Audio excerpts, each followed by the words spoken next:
असतो मा सद्गमय तमसो मा ज्योतिर्गमय मृत्योर्मा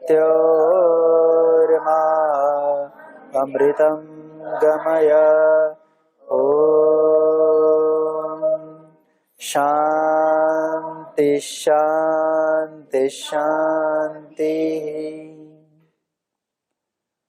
आज उपनिषद शिक्षा में हम समझते हैं कि घृणा शब्द का अर्थ और घृणा का अर्थ समझकर घृणा के प्रति हमारी घृणा हो जाए।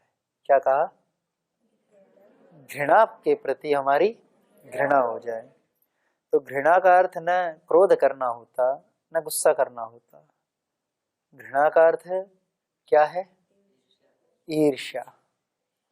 हम ईर्ष्या का एक स्वरूप कह सकते हैं घृणा। घृणा में व्यक्ति जैसे किसी का शरीर गल सड़ रहा हो, उसके शरीर को देख करके घृणा आए, या परस्पर में मित्र एक दूसरे के प्रति घृणा का भाव रख ले। ईर्ष्या में और घृणा में भी थोड़ा सा भेद है। ईर्ष्या है जो आपके साथ है उसके प्रति ईर्ष्या होती, जो आपके साथ चल रहा है और वो आपसे चलता चलता आगे चला जाए, जो आपका सहपाठी है उसके परीक्षा में अंक ज्यादा आ जाए, तो थोड़ी सी ईर्ष्या मन में होती है। होती है? होती है जी? नहीं होती? होती है? ठीक है जी। किसी के मन में होती है, किसी के मन में नहीं होती है। ईर्ष्या वास्तव में हम उन्हीं के प्रति करते हैं जो हमें सुखी दिखाई देते हैं, जो हमें हमसे ज्यादा धनी दिखाई देते हैं, जो हमें हमसे ज्यादा पुरुषार्थी दिखाई देते हैं, उनसे भी ईर्ष्या हो जाती है। पुरुषार्थ करने में तो हमारा तो कुछ नहीं जा रहा। वो तो जो व्यक्ति पुरुषार्थ कर रहा है वो अपने शरीर से, मन से, बुद्धि से श्रम कर रहा है, मेहनत कर रहा है, पर फिर भी मन में किसका भाव आ जाता है? ईर्ष्या का। तो ईर्ष्या को दूर करने के लिए आयुर्वेद में एक सूत्र दिया छोटा सा, कि किसी के शरीर को देख करके उसके शरीर के प्रति, कितना सुंदर शरीर उसने कैसे बनाया, उसके प्रति ईर्ष्या न करो। किसी के धन को देख करके कि इतना धनवान कैसे, इसके प्रति ईर्ष्या मत करो। यदि ईर्ष्या करनी है तो उस कारण में करो ईर्ष्या जिस कारण से वो क्या बना? धनवान। जिस कारण से वो क्या बना? और जिस कारण से वो क्या बना? बलवान। क्या बना? बलवान। क्योंकि बलवान बनने के लिए क्या करनी पड़ती है? मेहनत, श्रम, व्यायाम। उस व्यायाम के प्रति आप ईर्ष्या का भाव रखिए। इसका तो निर्देश दिया आयुर्वेद शास्त्र में, परंतु जो फल उसका है, जिसने मेहनत करी उसको उसका भोग करने दीजिए, उपभोग करने दीजिए। आप उस फल की ईर्ष्या मत रखिए। यदि उस फल को चाहते हो तो क्या करो? मेहनत करो उसकी तरह। मेहनत में ईर्ष्या करो। हेतावेर्षु फले अनेर्षु, कि हेतु में ईर्ष्या करो, फल में ईर्ष्या नहीं करो। श्रीमद् भगवद गीता में भी प्रसिद्ध श्लोक है, सब जानते हैं, कर्मण्येवाधिकारस्ते मा फलेषु कदाचन मा कर्म फल हेतुर्भु मा ते संगोस्त्व कर्मणि। कि एक तो ऐसा व्यक्ति जो संसार में कुछ ही नहीं करना चाहता, खाली निठल्ला पड़ा रहना चाहता है। समझ में आया जी? क्या करना चाहता है? खाली निठल्ला पड़ा है, कुछ नहीं करना चाहता। लेकिन चाहता क्या? दुनिया का सारा सुख, सारे साधन, सारा सामर्थ्य मेरे पास मिल जाए, करता कुछ नहीं। ऐसा तो बिल्कुल भी नहीं करना। कर्मण्येवाधिकारस्ते, कर्म में अधिकार है। मां फलेषु कदाचन मां कर्म फल हेतुर्भु मा ते संगोस्त्व कर्मणि। कर्मण्येवाधिकारस्ते मा ते संगोस्त्व कर्मणि। कर्म में तेरा अधिकार है और अकर्म में तेरा अधिकार नहीं है। कर्म में तो भगवान ने अधिकार दिया, और कर्म में अधिकार देने के बाद अब जो कर्म करेगा उस व्यक्ति को उसका फल मिलेगा। यदि ये तो सुना है सबने, यदि हम पाप कर्म करेंगे तो फल कैसा मिलेगा? पाप कर्म का फल बुरा मिलेगा। यदि पुण्य कर्म करेंगे तो फल अच्छा मिलेगा, पुण्य का फल अच्छा मिलेगा। लेकिन मिलेगा किसको? तुम्हें। जो पुण्य करेगा उसको पुण्य का फल, जो पाप करेगा उसको पाप का फल। जो करेगा उसको मिलेगा, दूसरे को नहीं मिलने वाला। फिर दूसरी बात, फल। तो हम किसी के भी रूप रंग को देख करके, उसकी धन संपत्ति को देख करके, उसके बौद्धिक सामर्थ्य को देख करके किसी के प्रति ईर्ष्या न करें। ये अपने परस्पर में जिनके साथ हम रह रहे हैं, आप विद्यार्थी हैं तो आप जिसके साथ पढ़ रहे हैं उसके प्रति ईर्ष्या। क्या आपको कभी अपने से बड़ी कक्षा के बच्चों के प्रति ईर्ष्या का भाव आता है? नहीं। उसको आ सकता है जो थोड़ा सा पुरुषार्थ अधिक करके उनके बराबर पहुंचना चाहता हो, लेकिन जो ऐसा सोच ही नहीं रहा उसके मन में तो मतलब ही नहीं। लेकिन परस्पर में आ सकता है। तो परस्पर में आए तो भी इस भाव से कि उसने जो फल प्राप्त किया, उस फल को मुझे यदि प्राप्त करना है तो उस कारण में ईर्ष्या करनी है जिसके कारण से उसने वो प्राप्त की। दूसरी बात है कि घृणा, घृणा बड़े के प्रति भी हो सकती है। घृणा जो आपका सहपाठी नहीं है उसके प्रति भी हो सकती है। अधिकतर संभावनाएं है घृणा उसके प्रति होती है जिसे हम नापसंद कर देते हैं। नापसंद किस कारण से कर सकते हैं? हो सकता है हमें कोई बुराई हो, कोई हमारी बुराई की कि इसके अंदर ये बुराई है, उसका बखान करे दुनिया के सामने, तो हमें उसके प्रति घृणा हो सकती है। उसके प्रति ईर्ष्या नहीं होती, उसके प्रति घृणा होती है, उसे हम देखना भी नहीं चाहते। ईर्ष्या की पराकाष्ठा है घृणा। कोई ऐसा व्यक्ति जिसका रूप रंग ठीक ना हो उसको हम देखना नहीं चाहते, वो है घृणा का भाव।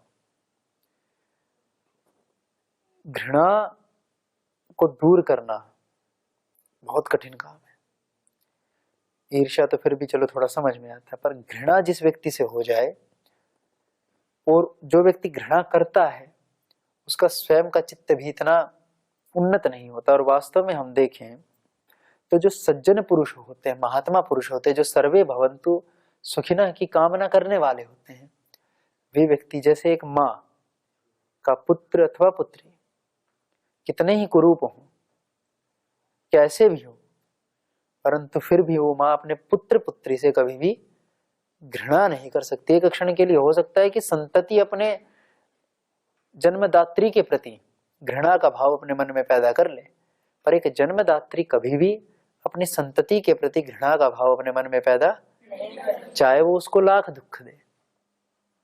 बात समझ में आई?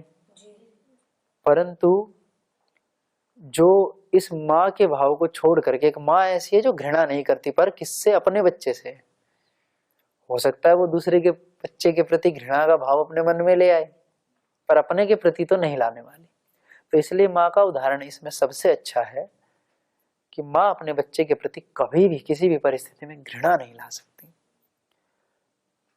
इस घृणा के भाव को दूर करने के लिए, हालांकि वैसे तो बहुत दुर्गुण, बहुत दोष इस मानवीय शरीर में हमें दिखाई देते हैं, मानवीय दुर्बलताएं उन्हें कहा जाता है, पर उन मानवीय दुर्बलताओं में कभी कभी ऐसा प्रतीत होता है कि बहुत सारी व्यक्ति के भीतर खूबियां होती हैं, अच्छाई भी होती है।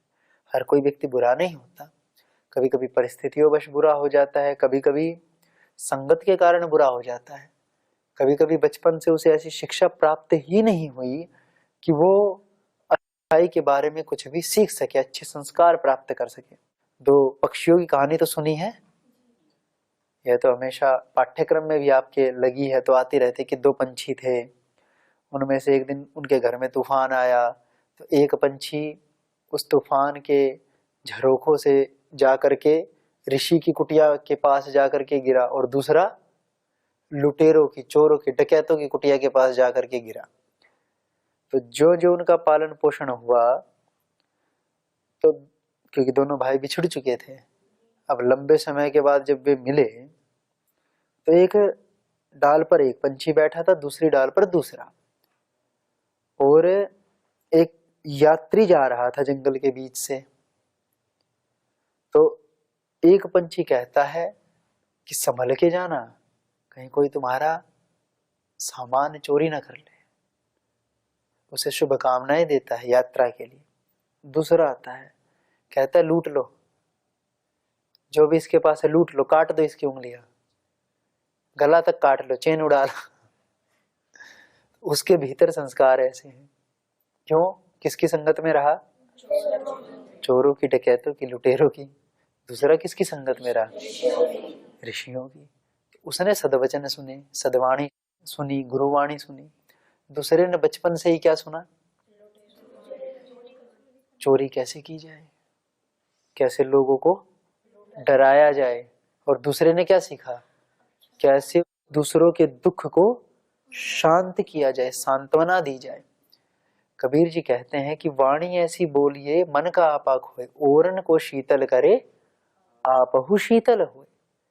कि हम ऐसी वाणी का प्रयोग करें कि जो सुनने वाला हो वो मुग्ध हो जाए। वाणी ऐसी बोलिए कि मन का आपा खोए, आपन को शीतल करे। जब हम बुरा बोलते हैं दूसरे के लिए तो सबसे पहले पीड़ा हमें होती है। क्यों? क्योंकि जो हमने बोला वो हमारा स्वयं का संस्कार बनता है, हमें पहले दुख देता है। यदि कभी आप अपने मित्र से क्रोध में बात करते हैं तो पीड़ा होती है कि नहीं होती?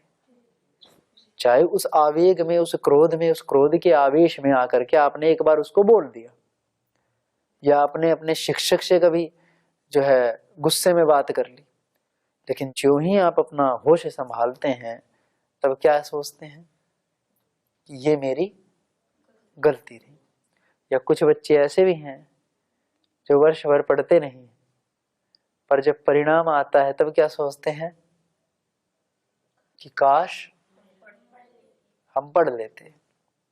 सोचते हैं तो ये पश्चाताप तो हुआ कि नहीं हुआ? ऐसी छोटी छोटी गलतियां हमें दुख दे जाती हैं। तो एक ने सीखा कि दूसरे का चाहे जैसा दुख हो सकता है दुख उसकी स्वयं की गलती से आया हो सकता है जी, हो सकता है दुख उसे किसी दूसरे ने दिया हो। दोनों हमारे दुख के कारण बन सकते हैं। 3 प्रकार के दुख संसार में कहे, आध्यात्मिक, क्या कहा? आध्यात्मिक, आधि भौतिक, आधिदैविक।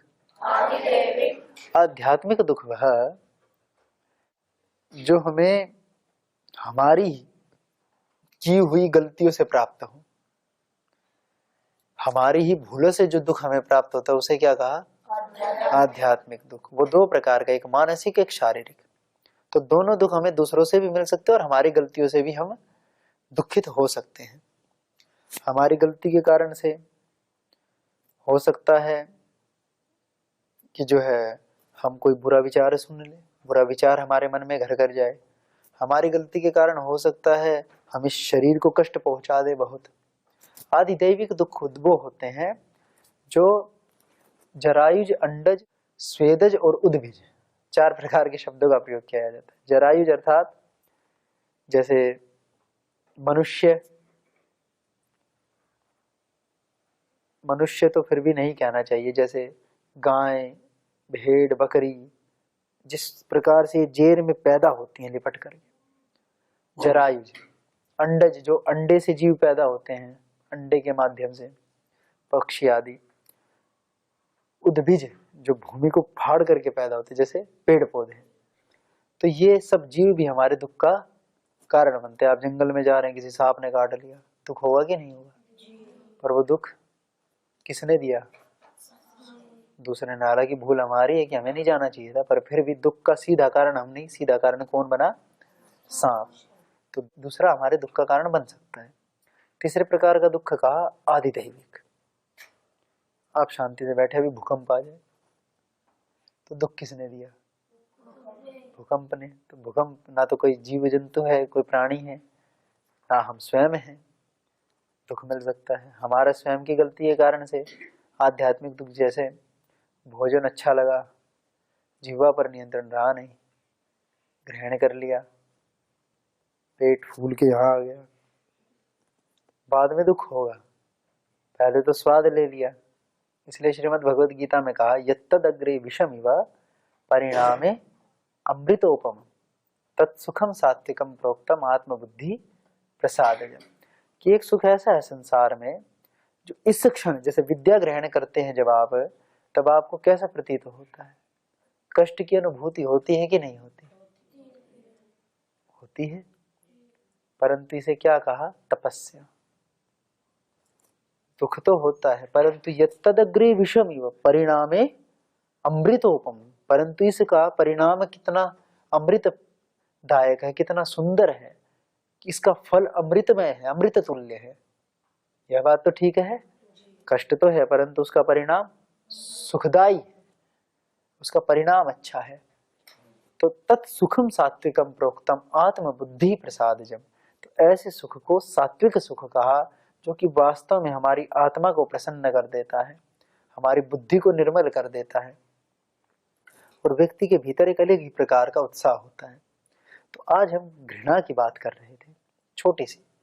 तो घृणा को दूर करने का सबसे सुंदर या सुंदरतम एक उपाय है, जिसे ईशावास्योपनिषद के 6 मंत्र में हमें समझाया। इसमें कहा कि यस्तु सर्वाणि भूतानि आत्मन्येवानुपश्यति सर्वभूतेषु चात्मानं ततो न विजुगुप्सते। कि जो कोई व्यक्ति, यस्तु सर्वाणि भूतानि, भूत शब्द का अर्थ क्या है? क्या बात है, बहुत अच्छा बताया। क्या अर्थ है? जो हो चुका है उसे क्या कहते हैं? भूतः, भूतकाल बोलते हैं ना। तो जो भी उत्पन्न हो चुका है वो सब भूत, अर्थात प्राणी को, प्राणियों के लिए भूत शब्द का प्रयोग कर दिया जाता है। तो यस्तु सर्वाणि भूतानि, जो सारे जीव जंतु प्राणी संसार में हैं, यस्तु सर्वाणि भूतानि, कुछ भी है, आत्मनि एवानुपश्यति, कि व्यक्ति संसार के सब प्राणियों में, मूक अमूक में, यस्तु सर्वाणि भूतानि आत्मन्येवानुपश्यति, आत्मवत व्यवहार करे। जैसा अपने प्रति दूसरों से व्यवहार की अपेक्षा रखता, अपने प्रति दूसरों से सम्मान की अपेक्षा रखता, अपने प्रति दूसरों से मधुर व्यवहार की अपेक्षा रखता है। क्या हम चाहते हैं कि दूसरे हमारे साथ गलत व्यवहार करें, दूसरे हमारे साथ अपमान करें, दूसरे हमारी वस्तुओं का हरण करें, जबरन हरण करें, चोरी करें, हमारी वस्तुओं को कोई ले जाए? हम चाहते हैं ऐसा? तो जो अपेक्षा हम स्वयं से नहीं रखते, सर्वभूतेषु चात्मानं ततो न विजुगुप्सति, जो व्यक्ति सब भूतों में, चाहे उसे कोई भी हो, उसका अपना हो पराया हो, इस बात का भेदभाव किए बिना, सर्वभूतेषु चात्मानं, जैसा अपने में देखे स्वयं को वैसा स्वयं में देखे अपने को, तब व्यक्ति ततो न विजुगुप्सते, तब किसी से कोई व्यक्ति घृणा नहीं करना है। क्या हम चाहते हैं कि हमसे कोई घृणा करे? कोई भी व्यक्ति संसार में हमसे ना बात करे, कोई भी व्यक्ति संसार में हमें ना देखे, कोई व्यक्ति संसार में हमें काम ना दे, कोई व्यक्ति संसार में हमसे प्यार ना करे? क्या हम ऐसा चाहते हैं?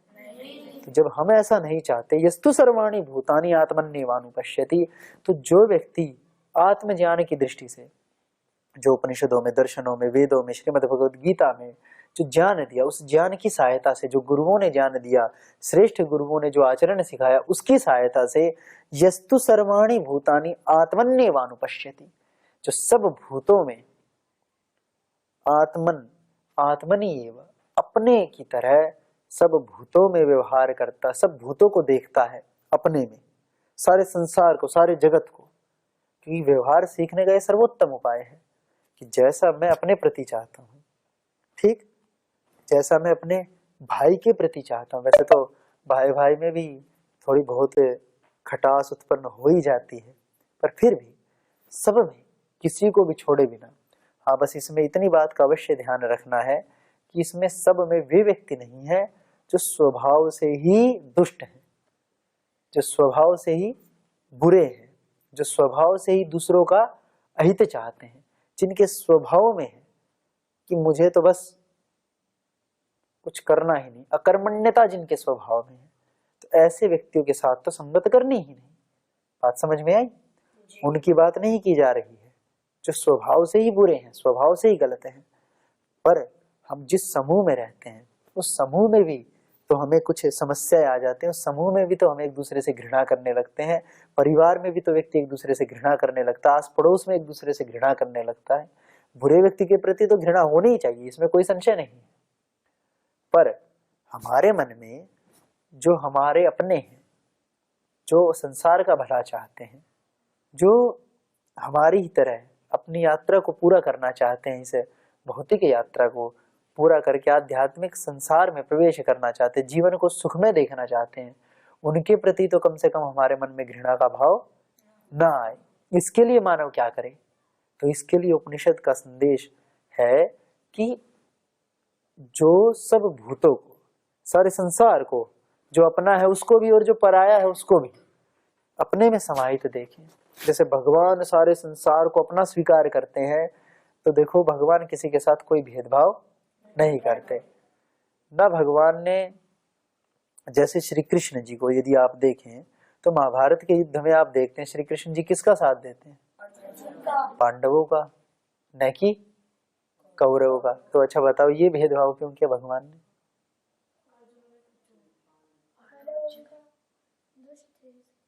भेदभाव नहीं किया। भगवान ने क्या प्रतिज्ञा की कि यदा यदा ही धर्मस्य ग्लानिर्भवति भारत अभ्युत्थानमधर्मस्य तदात्मानं सृजाम्यहम् परित्राणाय साधूनां विनाशाय च दुष्कृताम् धर्म संस्थापनार्थाय संभवामि युगे युगे। कि भगवान ने प्रतिज्ञा की कि परित्राणाय साधूनां विनाशाय च दुष्कृताम्। स्पष्ट प्रतिज्ञा, इसमें कोई संशय, कोई भेदभाव, इस प्रतिज्ञा में कोई भेदभाव नहीं है। कोई व्यक्ति के प्रति भेदभाव नहीं किया भगवान ने। भगवान की तो प्रतिज्ञा है। और जो विनाशाय च दुष्कृताम्, जो दुष्ट है उसका मैं क्या करूंगा? विनाश करूंगा, सर्वनाश करूंगा, ये प्रतिज्ञा है। तो इस प्रतिज्ञा के प्रति कोई भेदभाव नहीं है। सीधी सीधी स्पष्ट बात, इस प्रतिज्ञा के प्रति कोई भेदभाव नहीं। तो व्यक्ति के भीतर जो बुराई है उसका विनाश करने के लिए हमें तत्पर रहना है। तो घृणा एक बहुत बड़ी बुराई है। इसका विनाश करने के लिए स्पष्ट कहा जा रहा है कि यस्तु सर्वाणि भूतानि आत्मन्येवानुपश्यति सर्वभूतेषु चात्मानं ततो न विजुगुप्सते। ठीक, एक छोटा सा प्यारा सा श्लोक और स्पष्ट निर्देश कि